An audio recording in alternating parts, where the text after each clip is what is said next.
Gosh, isn't it interesting when you see all three of our pieces together like this, how different they are Very in different, terms of how we treat surfaces. Yeah.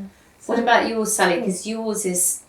Yes, rather than colour, I tend to just naturally go on to markings. I like the engraving. It's beautiful. And I don't know where the shapes or anything come from. It just seems to happen. When I see the shape, I decide on the markings, and very mute colours really.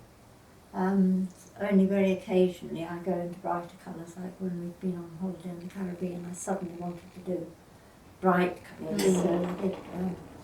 So why do you think that you mostly do the sort of more muted colours? Why do you think you do that? That's just the way you see the form? Or?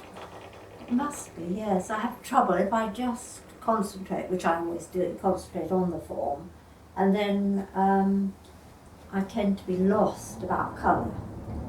I find it very difficult to decide what colour, unless it's something where I decide to do.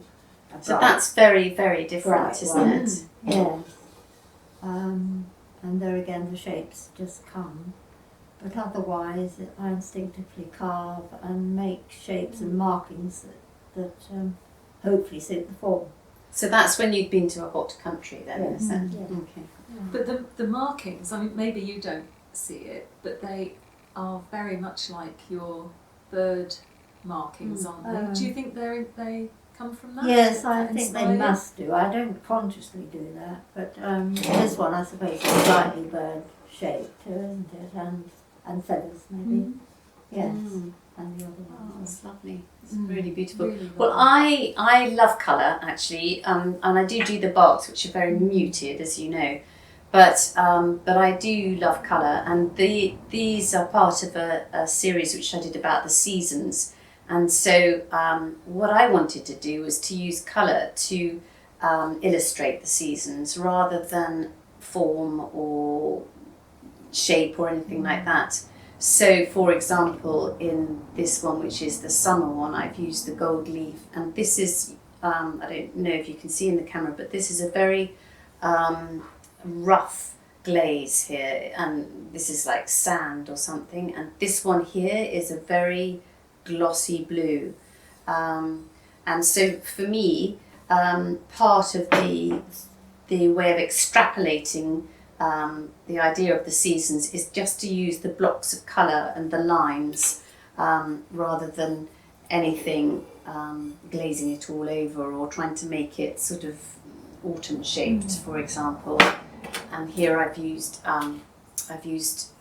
silver leaf on this one and the blue. So this is an icy winter. This is winter, so it's much icier.